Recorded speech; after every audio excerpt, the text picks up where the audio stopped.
ফরিদি ভাই তো আসলে খুব মন খোলা, দিলদরিয়া লোক ছিল। আমরা যখন বিশেষ করে ভবের হাটে আমি, ফরিদি ভাই, তারপরে এটিএম ভাই, মোশাররফ, চঞ্চল আমরা কিন্তু এক কাঁধে একসাথে অনেকদিন কাজ করেছি। তখন দেখেছি ফরিদি ভাই আসলে সে অনেক দিল খোলা মানুষ ছিল। কথাবার্তা, চালচলন, অভিনয় সবকিছু মিলিয়ে। তার সাথে দীর্ঘ সময় খুব ভালো লেগেছে। মানে উনি চলে গেলেন, আমরা একটা আসলে অনেক মানে এই জায়গাটা গ্যাপ পড়ে গেছে। ওনার মতো একজন অভিনেতা বা এরকম মানুষ আমাদের মিডিয়াতে দরকার ছিল আরকি।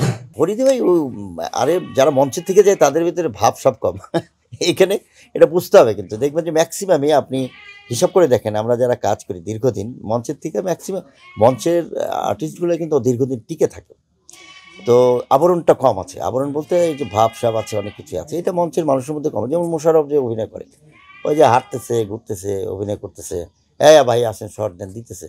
তো এইটা তো আসলে ফরিদের মধ্যে ওইরকম ছিল না কখনোই। সে সাদামাটা সবার সাথে মিশতো আমাদের সাথে। আর আমরা মঞ্চের মানুষ, উনি মঞ্চের মানুষ। উনি সিনেমাতে সুপারস্টার ছিলেন। সিনেমা তার পেশা, সে করেছে।